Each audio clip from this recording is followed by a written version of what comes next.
I have a plan. But first, let me break down exactly why I believe this is a shakeout, because whilst they're playing short-term manipulative games, something massive is happening in the background, something that proves crypto isn't just surviving, it's taking over. I'm talking about stablecoins. I've said this in my last few videos because it's mind-blowing to me.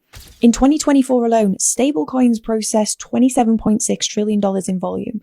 Let me put that into perspective for you. Actually, no, I've said in my last few videos that it's more than Visa and MasterCard combined. You know this.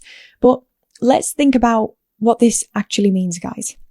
Everyone says crypto has changed forever with BlackRock coming, but what does that actually mean?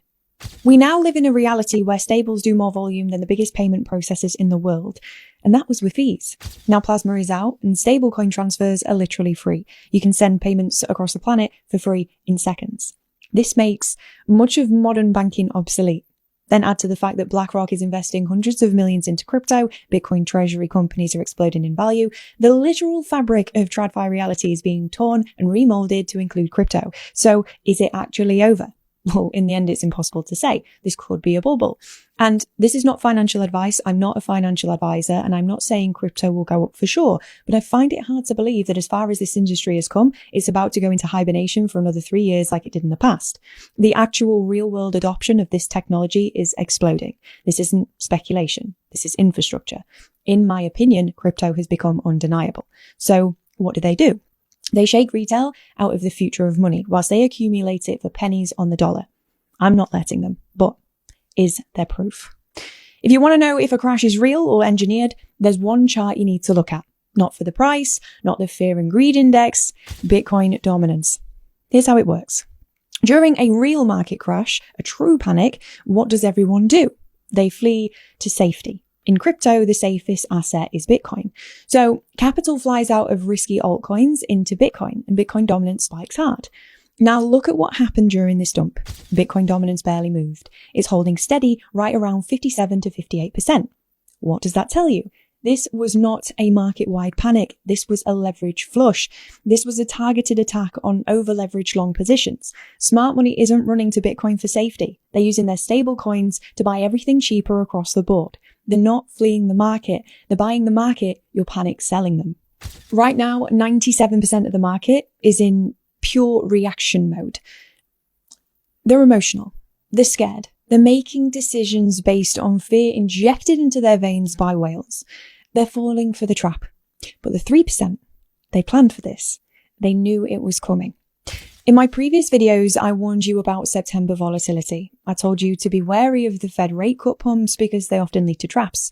This dump isn't just about liquidating positions. It's about making you emotionally abandon your plan.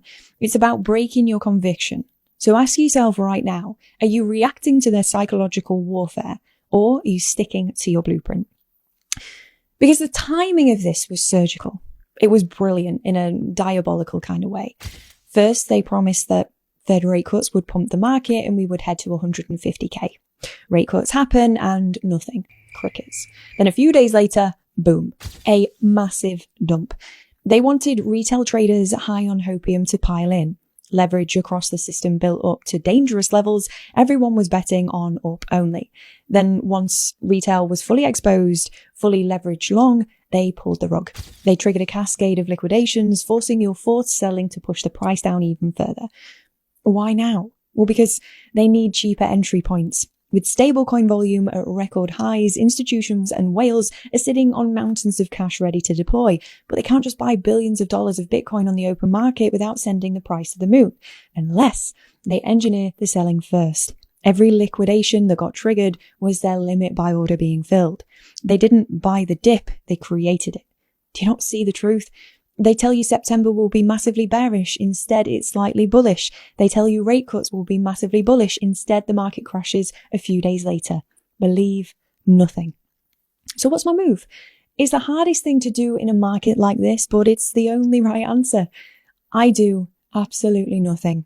No panic selling.